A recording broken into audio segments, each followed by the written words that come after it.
Bapak Ibu yang dikasihi Tuhan, kembali lagi dengan saya, Lisia Dea Arimbi, dalam Bina Iman GKI Klasi Solo.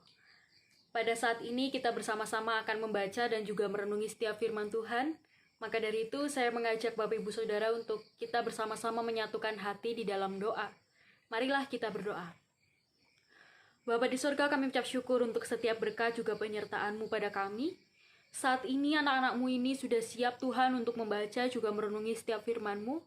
Biarlah Roh Kudus-Mu yang akan membimbing setiap kami agar apa yang kami baca dan kami dengar boleh menjadi rema bagi kehidupan kami hari lepas hari. Inilah anak-anak-Mu ya Tuhan, kami sudah siap. Di dalam nama Tuhan Yesus kami berdoa dan mengucap syukur. Amin. Bapak, Ibu, dan Saudara yang kasih Tuhan, pembacaan kita pada pagi hari ini diambil dari Injil menurut Markus, pasal yang ke-11 ayat 20 hingga 26. Saya akan membacakannya untuk kita semua. Injil Markus pasal yang ke-11 ayat 20 sampai 26. Lembaga Alkitab Indonesia memberikan judul Pohon Ara yang Sudah Kering, Nasihat Yesus tentang Doa. Pagi-pagi ketika Yesus dan murid-muridnya lewat, mereka melihat pohon ara tadi sudah kering sampai ke akar-akarnya. Maka teringatlah Petrus akan apa yang telah terjadi. Lalu ia berkata kepada Yesus, "Rabi, lihatlah, pohon ara yang kau kutuk itu sudah kering." Yesus menjawab mereka, "Percayalah kepada Allah, aku berkata kepadamu, sesungguhnya barang siapa berkata kepada gunung ini, beranjaklah dan tercampaklah ke dalam laut, asal tidak bimbang hatinya tetapi percaya bahwa apa yang dikatakannya itu akan terjadi, maka hal itu akan terjadi baginya. Karena itu aku berkata kepadamu, apa saja yang kamu minta dan doakan, percayalah bahwa kamu telah menerimanya. Maka hal itu akan diberikan kepadamu. Dan jika kamu berdiri untuk berdoa, ampunilah dahulu sekiranya ada barang sesuatu dalam hatimu terhadap seseorang, supaya juga Bapamu yang di surga mengampuni kesalahan-kesalahanmu. Tetapi jika kamu tidak mengampuni, maka Bapamu yang di surga juga tidak akan mengampuni kesalahan-kesalahanmu." Demikianlah sabda Tuhan, berbahagialah setiap kita yang boleh membaca, mendengarkan, dan juga merenunginya setiap hari. Amin. Bapak Ibu yang dikasihi Tuhan, pernahkah Bapak Ibu membeli sebuah baju baru? Mungkin di hari Natal atau di tahun baru. Terkadang beberapa dari kita memilih untuk membuat baju baru. Ketika berada di toko, kita biasanya melihat, wah, ada baju yang bagus, ada baju yang cantik, atau sepatu, atau tas, dan lain sebagainya. Ketika kita melihat benda yang menarik bagi kita, terkadang kita berpikir untuk membelinya. Namun pernahkah Bapak Ibu ketika Bapak Ibu sudah membeli baju yang Bapak Ibu pikir itu bagus ketika di toko, dan ketika dibawa pulang ke rumah dan saat dipakai Bapak Ibu merasa kurang cocok? Mungkin beberapa dari kita ada yang pernah mengalami hal demikian, karena saya sejatinya juga pernah mengalami hal yang demikian. Ketika di toko saya melihat ini baju sangat bagus, tapi ketika pulang ke rumah sudah dibeli, saya merasa ini baju nggak cocok kayaknya. Jadi saya merasa untuk, mending gak usah dipakai. Ada beberapa baju yang terjadi seperti itu. Tetapi pada kenyataannya sebenarnya baju itu bukan tidak cocok dengan kita. Hanya saja terkadang baju yang sudah kita beli ini kita merasa kurang pede untuk menggunakannya. Kita kurang yakin bahwasanya baju ini cocok untuk kita. Makanya ketika kita merasa kurang yakin, baju sebagus apapun yang kita beli itu terlihat tidak cocok. Berbeda dengan baju yang kita rasa, aku nyaman pakai ini, aku pede pakai ini. Atau gampangnya gini Bapak Ibu, pernahkah Bapak Ibu melihat ada satu orang yang kalau pakai baju apa saja pasti cocok, pasti bagus. Baju yang biasa pun dipakai oleh satu orang ini akan menjadi menarik. Jika Bapak Ibu pernah melihat hal seperti itu, mari kita renungi. Kenapa? Yang pertama adalah rasa percaya diri. Ketika kita sudah tidak nyaman, tidak pede dengan baju yang kita gunakan, baju itu tidak mengeluarkan aura cantiknya. Kita akan sibuk dengan kegusaran kita sendiri. Kita akan sibuk dengan rasa tidak percaya diri. Berbeda jika kita percaya diri. Semuanya akan menjadi baik.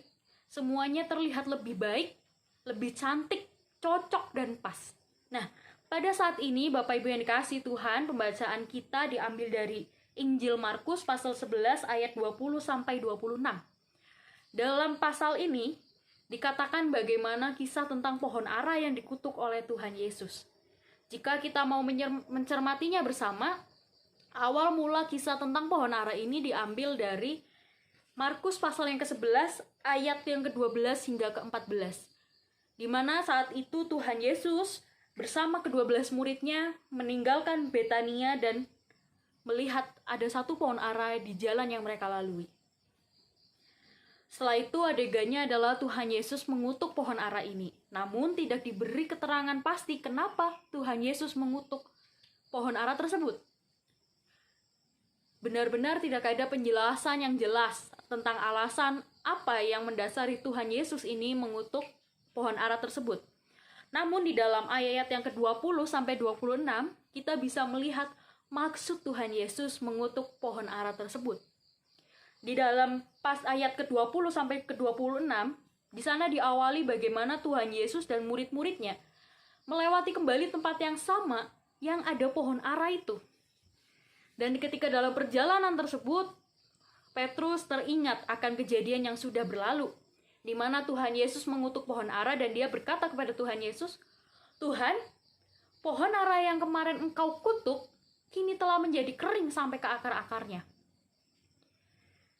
Sejatinya, jika kita berpikir, kita berharap Tuhan Yesus menjawab, memberi alasan kepada Petrus dan para muridnya kenapa ia mengutuk pohon tersebut. Namun dalam narasi ini, Tuhan Yesus justru mengalihkan pembicaraannya. Pembicaraan yang sejatinya itulah poin yang ingin ia sampaikan. Di dalam ayat yang ke-23 sampai 26 dituliskan dengan jelas bagaimana Tuhan Yesus berbicara soal iman. Ia mengutuk pohon ara adalah untuk menunjukkan kepada para muridnya bahwasanya iman dan doa adalah dua hal yang terus bekerja bersama. Dua hal yang tidak bisa dilepaskan. Ketika kita berdoa tanpa iman, maka semuanya menjadi sia-sia. Tetapi kita berdoa dengan iman, maka jawabannya adalah iya dan amin. Tuhan Yesus berkata di dalam ayat yang ke-23, barang siapa dengan iman yang penuh, dia berkata kepada gunung untuk beranjak, maka gunung itu pun akan beranjak.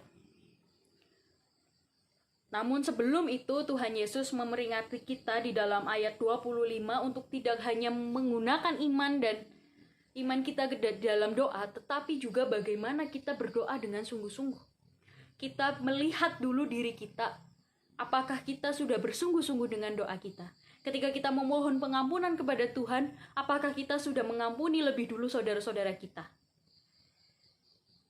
Hal ini serupa dengan baju yang kita beli tadi Bapak Ibu. Ketika kita membeli baju dan kita tidak pede dengan baju itu, maka baju itu tidak terlihat cantik bagi kita. Tidak cocok untuk tubuh kita.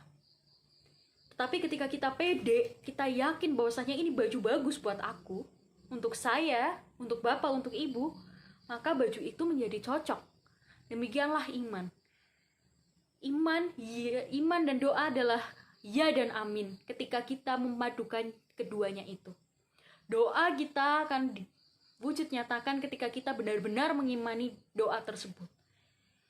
Maka dari itu Bapak Ibu yang dikasihi Tuhan, marilah mulai sekarang kita bersama-sama bersungguh-sungguh dalam berdoa, yakin teguh dalam kita menyatakan apa yang ingin kita nyatakan pada Tuhan, dengan keyakinan bahwasanya Tuhan pasti mendengar setiap kita.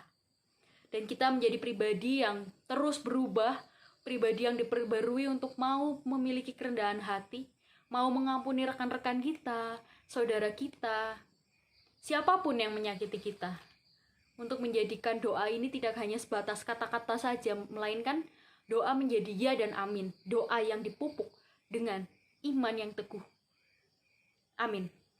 Saat teduh untuk kita semua.